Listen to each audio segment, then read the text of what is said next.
Hi, folks. I'm John Chrastka, Executive Director for EveryLibrary and the EveryLibrary Institute. This is a Facebook Live with EveryLibrary tonight. We're here to dive into, in our Facebook Lives here at EveryLibrary, we dive into the stories that shape our society and illuminate library heroes among us. Today, we've got a great conversation that promises to be both enlightening and inspiring. In the whole point of this right now is to talk about something other than book banning, other than censorship, but to be very aware of our history and be very aware of how do we address those big issues. There's so much happening in the world right now where those challenges are just crashing across our shores here at Every Library. We want to lift our heads up and invite some other conversations about the history of librarianship and the impact of libraries. Um, the remarkable documentary, I think it's fantastic, that brings us all together here tonight. It's called Are You a Librarian? The Untold Story of Black Librarians. It's set to premiere in late 2025, and it wants to highlight the crucial role that Black librarians play in the United States. Are You a Librarian wants to show the true stories of Black librarians and the great influence they've wielded, which reaches outside of libraries and into social movements, including the civil rights movement. It's a groundbreaking film that I think you're going to be very, very interested in learning more about. It shows the commitment, the determination, the profound influence of Black librarians throughout history and the present day. I'm very excited tonight to welcome three of our colleagues. Rodney Friedman is a former librarian. He's producer of Are You a Librarian? Rodney has been filming extensive interviews with Black librarians about their lived experience, as well as stories and insights on the history of Black librarianship, alongside his team of library and archives experts. We're also joined by Angel Truesdale, an associate professor at the University of North Carolina at Charlotte, and a social sciences and business librarian at Atkins Library at UNC Charlotte, and Adrianna Bennett. She's the community engagement archivist at the University of North Carolina at Charlotte. Now, this project is, to me, I mean, Every Library got started about 12 years ago with a crowdfunding campaign. We asked members of the library community, do you want to see a political action committee for libraries? If you do, please donate, and we will get rolling on this. This documentary, Are You a Librarian, is also entirely crowdfunded, from what I understand. It's a GoFundMe campaign. I'm a personal donor myself. The team has used that GoFundMe money to travel to places like Nashville and Atlanta, New York, DC, Baltimore, Cleveland. I know it's a grind out there, Rodney, but it's necessary to go out and ask those personal questions, to get that archival footage, to be in the mix. And I understand that you've been on Good Morning America just before you came over to visit us here at Every Library. So thank you for coming down from New York City like that and hanging out with us. How you doing tonight, Rodney?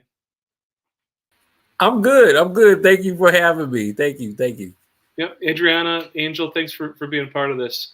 I got a couple of questions for Rodney. I want to show the clip from the documentary, and then I want to come back to you two and ask you a couple of questions as well, if that's all right. So, Rodney, this is, I mean, you're standing up something that takes a tremendous amount of blood, sweat, toil, and tears, you know, and yet it's got to be a labor of love. Can you talk a little bit about your inspiration for doing this documentary? Are You a Librarian? It comes from your own lived experience, I'm sure, but also, you know, why now? Yeah. And, again, thank you so much for having us on. This has been a joy. Yes, it is a grind, and we're tired, but we keep on going because we keep on finding these inspirational stories when we go out and talk to some of the interviewees, and they're doing this great work. And I was like, why haven't I heard about this? It's like they're in the field, they're in the trenches doing this.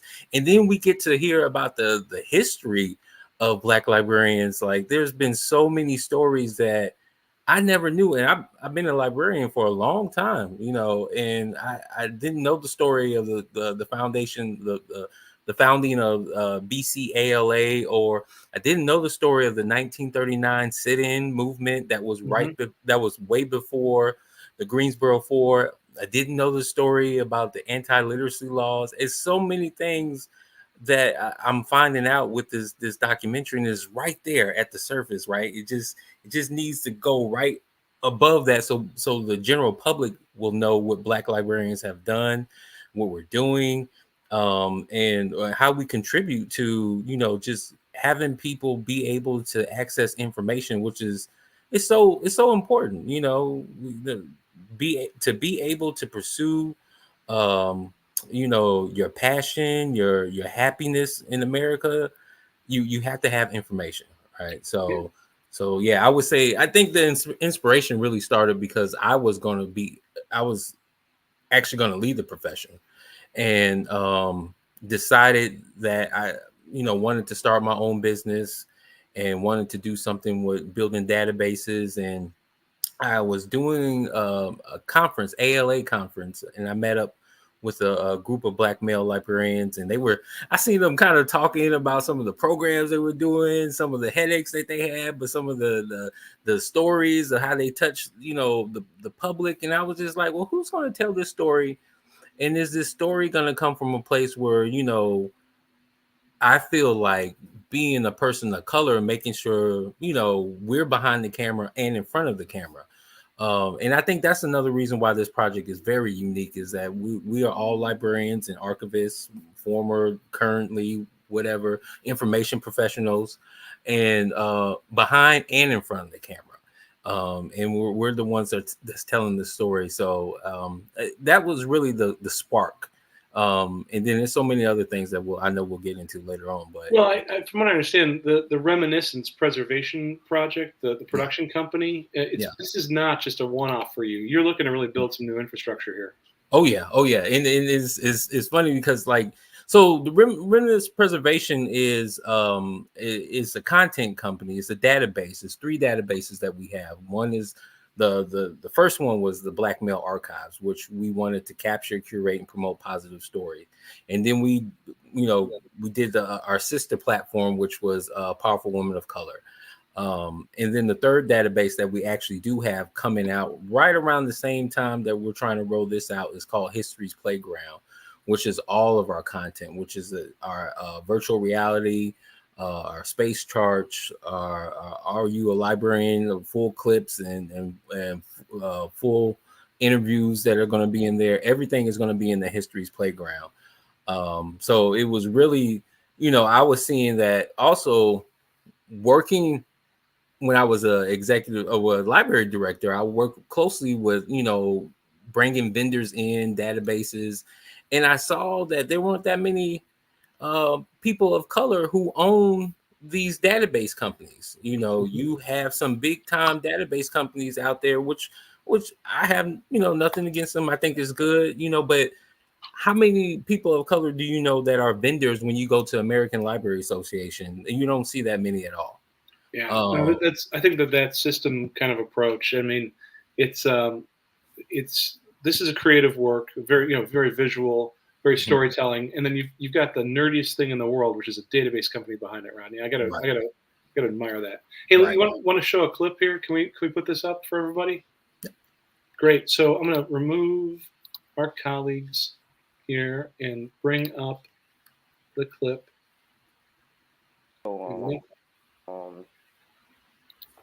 Same thing. We're gonna do 2 takes where you saying I am, and then you're gonna say I am a librarian. Yep.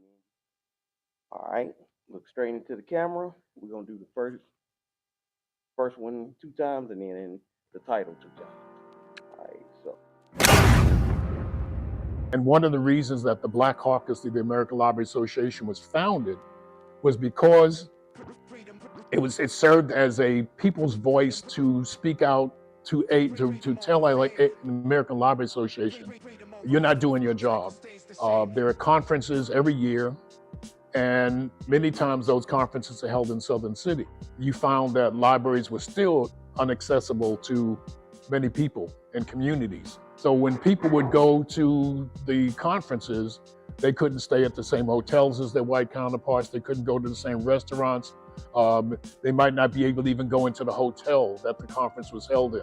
Or if they were, they'd have to go through a back door. They'd have to catch the freight elevator instead of taking the public elevator with everybody else. There were all these restrictions. There was issues with Black people getting jobs or getting promotions that they were qualified for.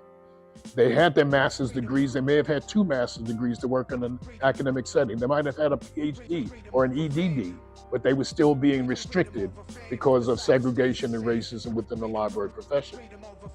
I'm a Black librarian. And I am a Black librarian. And I'm a Black librarian. Cycle stays the same.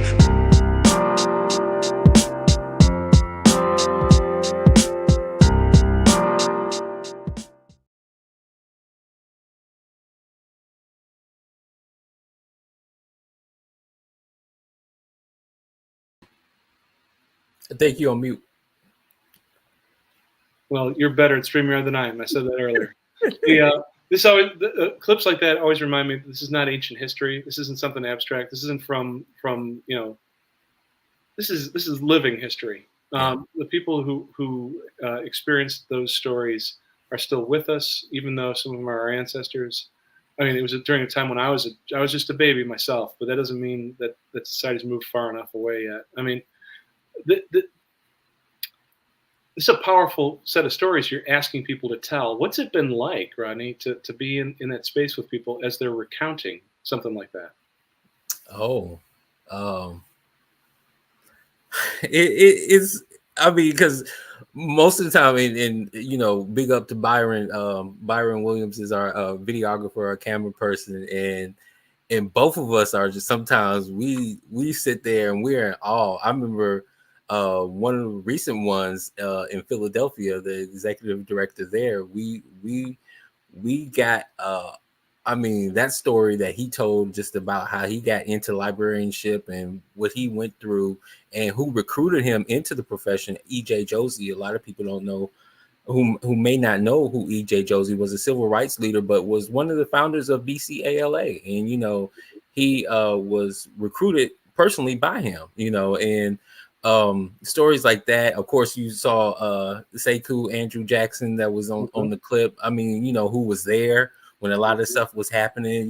It's powerful, and it's just I am humbled that I get to sit there and just ask them questions and just get to sit back and just be like, man, wow, this is amazing. So yeah. Let me ask our colleague Angel a question about this movie is intended it's asking a big question, and it needs a big answer. Are you a librarian? About Black librarianship, what's your hope in the context of this documentary about talking about Black librarianship? Are you looking to expand these definitions, challenge some assumptions? I mean, tell these stories. What's your approach here? Yeah, I think for us, telling this story is hopefully going to open and broaden horizons of young Black people who may be considering the profession or may have never considered the profession, but also our colleagues. We talk about how white librarianship and the profession is. And so I think hopefully this will give a little bit of perspective on what we've had to do to get to where we are now, how much we have struggled, but how much we are empowered to do more and to show up for our community and to be there as a source of inspiration for not just Black people, but for everyone in our communities that we serve on a daily basis. So I think any story, especially stories of people of color, Black people, deserve to be told. And it's kind of interesting that we've never had this story told. Our history hasn't been regarded like others have. And we haven't been a dominant voice in the profession, but we wish to be, and we have been, and we've tried to be. And so I think telling that story is really important for us currently in the profession, those who came before us, to understand and know what they went through and what their struggle was, and for the future generation that's going to come behind us and hopefully be even more impactful and kind of innovative toward the profession and to see us grow. So. The statistics around the number of Black librarians as a proportion of librarianship overall, I mean, that number is smaller than it should be. And the other number that comes to mind for me is the decline over the last 10 or 15 years in sort of the appreciation numbers for librarianship overall. Between 2008 and 2018, we lost between 9 and 16 points on different surveys of people admire librarians, people see librarians, people understand who librarians are. People appreciate librarians, and I think it has to do with the fact that the country's gotten much more diverse, and the profession hasn't. And I think it's a real problem.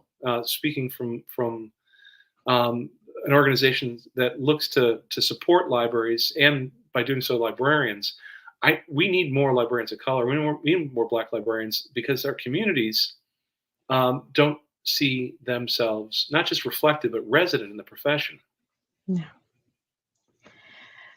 Yeah, I think I tell the story often. When I started my current job, which I've been there about 5 years, within the first month or so working there, I had a young Black student who walked by the reference desk, the research desk, and said, "You work here?" Like, "Oh, you must be new. Like, I can ask you for research help," and there's just kind of this recognition of, "Oh, okay, there is someone here who represents and looks like me, and I can, see myself in that person, and I can feel a little bit more comfortable with asking my questions, and maybe feeling like, I'll get an answer that might be more compassionate."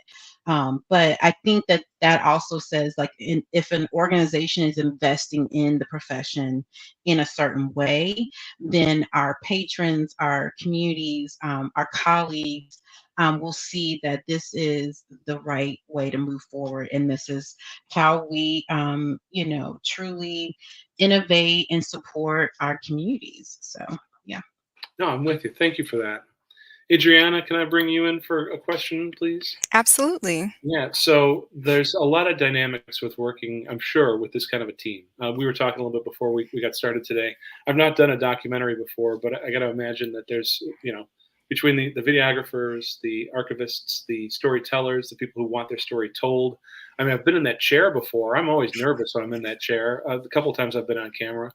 How does each member of this contribute to this vision, or is it the sum of its parts, or is it something else that's the magic behind it? Yeah, I think it's all of us working together in tandem, one thing, it's like a joint. Like the arm can't move without the shoulder, and then the rest of the arm can't move without the elbow. And it's kind of like a building process. So we have people that formulate the questions for folks to be asked, doing specific research about different people who are going to be interviewed, making sure we're asking targeted questions, but also trying to develop the story of the documentary a little bit more. Um, and then we have like Byron, who's doing the videography, who's doing amazing. And now we're kind of at a point where we're starting to, I don't want to say chop it up, because it's actually hard. We have so much good information that we want everyone to know everything. So we're kind of at this part where we're trying to put the pieces together and try to tell a really good story, but also something that will leave people impacted. One of the questions that we asked people were, who are their library pioneers, Hmm. which not only informs of who was mentoring them, but it also gives a chance to shine light on people, like Rodney said, like E.J. Josie. Who else was said a lot? Dr. Dorothy Porty Wesley, who changed the standardization of how information about Black people was cataloged, Mhm. which impacts us today. So those kinds of things, and then just finding like the new and innovative ways that people are engaging with their patrons. We've heard the stories about how like bookmobiles and like library schools, well, not library schools, but like schools within libraries was kind of built out of a necessity of segregation. But those services are still being provided by libraries today. So what does that mean for future generations if all of these innovations are being done today? We want people to know that folks are doing really good work, and not only really good work, but also conducting really interesting history, like Dr. Aisha Johnson, who's doing work about the Rosenwald libraries, which is not. When I heard about it, I was like, "Oh, this is a great research subject. I wish I would have thought about it." But it's just been really interesting hearing what people are doing. Well, I've been privileged to be able to work with Rose Dawson at Alexandria, Virginia. She's the one who surfaced the 1939 sit-in there at the library, and she just presented recently at South by Southwest on that. I've been able to work with Dr. Kamasi at Wayne State, who does the hip hop library collective, and you've got some interesting opportunities here. I think, Adrianna, with the fact that you're trying to craft a story that's supposed to be a beginning, a middle, and an end, and this hasn't ended yet. So have you run into something in the development of the story of this documentary that's nudged you in a direction that you weren't expecting, or have you been like, okay, we keep finding similarities but not the same thing? I think it's the stories of the sit-ins and the ways that people were counteracting segregation, even though it was happening, like these moves of resistance were happening in multiple places. None of it was really duplicated. I think a story that I was really interested in was the North Carolina Negro Library Association, which preceded BCALA. It was founded in 1934. And I kind of wanted to go off on a tangent with that, but we can't. We have to stick, we kind of have to stick to the story. But I do think that when people see the final product, it'll give them a curiosity to learn more. Yeah, it's fantastic, Rodney. I mean, the Reminiscence Project has the opportunity, I think, to do a documentary, a podcast series, a series of articles, a coffee table book. I mean, there's a lot that's going on here. I mean, what's the community's response been so far to the documentary, the filming of it? I mean, it's an honor to be asked, I'm sure, but like, how are people feeling as Black librarians about Black librarianship in relation to your project? Yeah, I would even say let's just go to the scope of like just Black folks in general, because once I tell them about it, and they're not even affiliated with libraries, once I tell them about it, just knowing a piece of history that they didn't know before is coming to the light. It's like, I was talking to, let's just use this example. I was talking because my daughter plays soccer, right? And that's where I just came from. And I was talking to one of the moms, and I told her about it. And and she was like, yeah, I sent it to this person and this person, because I was telling her about the Good Morning America clip, and she knew a couple people. I live in Charlotte. She knew a couple people in Charlotte, and she's been sending it to. So they're excited, and and that's really what we get, is just knowing that we're going to be, bringing this history up to the surface. And maybe I shouldn't say up to the surface, but just really shining a huge spotlight on this history is really what's exciting to me. And I see other people getting excited because they want to know. People want to know this information. That's one of the things that I've learned, is that people really want to know the information that we don't talk about every day. Well, I got to imagine that some of this history is really difficult to surface. Yeah. It's hard to keep your own history when your history's, in some places, in some time periods, criminalized, when it's being erased systematically. I mean, you've had to have some challenges digging through the archives here. Yeah.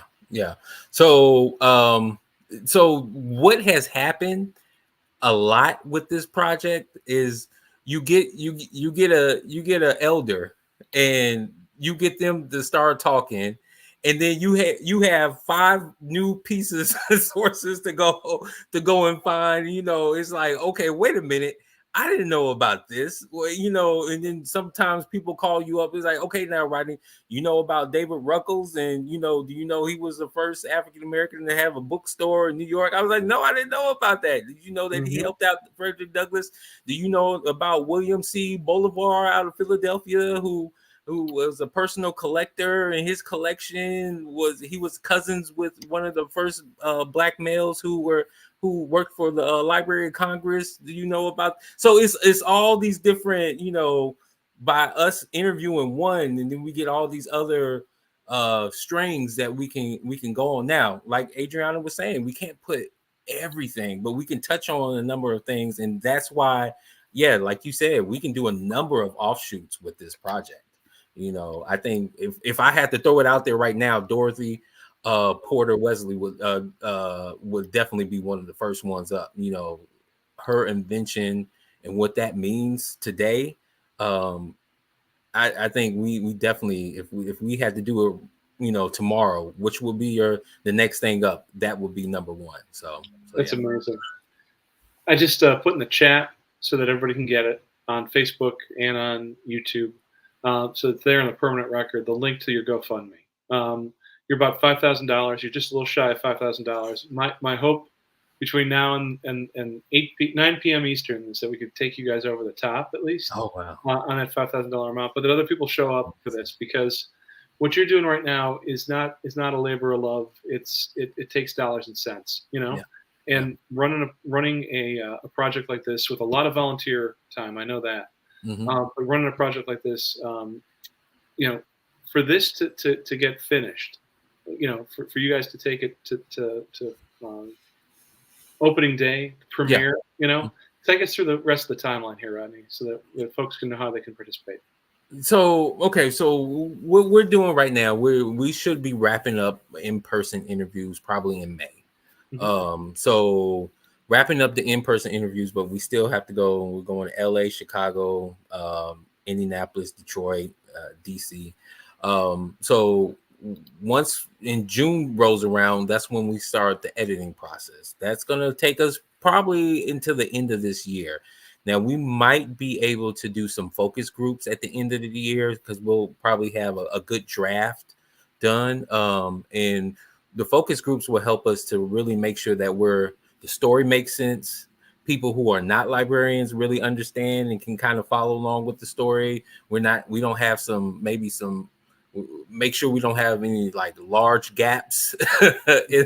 So all the focus groups are really going to be important. And then we'll definitely take that into next year, with hopefully some more PR behind it. And then really we want to roll it out June 2025, right there at American Library Association, whether it be, at the conference or, maybe partnering with the Philadelphia Free Library to roll that out and, have it so we have a number of librarians that can view it all at once. And then after that is film festivals. If we can get it into Amazon, Netflix, wherever, PBS, we're going to try to get it to wherever we can. So that's excellent. Okay, we're going to wrap up here, and just I want to round robin this with the question of legacy, because what you're doing right now is something that's got some permanency to it. I mean, you're putting it down in the permanent record. I mean, Adrianna, Angel, Rodney, we'll close up with you. Adrianna, what do you think about a legacy for this project? I think legacy is standing on the shoulders of giants. But it's also, I say this all the time, there's an Akan term called Sankofa, and it's a bird with an egg on its back. Sometimes it's a heart as well. But it's people current day supporting those that are coming up. And I think that is a major part of a legacy. That's really beautiful. Angel, let me put you on the spot. Yeah, I mean, I think this legacy and the story that we're telling is a story of resilience. It not only is the resilience of what has come in the past, but what we're doing now in the present, what's keeping some of us in the profession, and hopefully what inspires future generations to become a part of this great tapestry of information sharing, resource sharing, and just making sure that we have representation and that our communities are really kind of a part of the story, a part of our services, a part of what we're doing. So that resilience and that empowerment that we will see in the film, that we will have hopefully we'll touch that in people's lives, we'll have that impact. I feel like is a big part of the legacy of this project and of what each one of us that's involved is doing. So that's really lovely. Okay, Rodney, can you top that? No, I can't. Angel and Adrian, I'm like, I don't know what to say. But it's really, what they said, but that passion, right? That passion, the history, the stuff that people are doing currently. That's what I want people to know about too, because like we had some awesome stories about the research that people are doing. Just today, I did a couple of episodes for the web episode, and I talked to a librarian at Ohio State University, and then I talked to someone who was in the library field, like an advocate and everything. And it's like, so I want people to see the passion and that comes through, you know, and the importance that, you know, that Black librarians are playing, you know, but also really, I just want us to, librarians, everybody in general, just to kind of rejoice that, you know, we have been able to capture our stories, right, and share these stories and just like kind of love on them, right? You know, it's something that I feel like, yeah, they definitely should be out there because these people are really doing some great work. So, and just honor them and give them their flowers right now. You know, a lot of people, especially, you know, it was funny. I know I'm on just a little bit, but I went on a guys trip, and before I went on my guys trip, I was talking to my dad, and my dad was like, you know what? You know, I think that's really good that what you're doing with your friends, because you know my generation we didn't really do that, you know, and basically in so many words he said he was proud. You know, my dad is, you know, but I think that is like, you know, we're proud of these Black librarians. We want to give them their flowers right now. So we want to make sure that they're honored. So yeah, that's wonderful. yeah. You know, thank you very much for the three of you for spending some time with me today and talking with Every Library about this initiative. I got 14 months now to wait, 15 months now to wait until it actually hits. So, yes. All right, folks. Thank you to Rodney Friedman, Adrianna Bennett, and Angela Truesdale with Are You a Librarian? The Untold Story of Black Librarians. I want to encourage you all to put some money into that GoFundMe.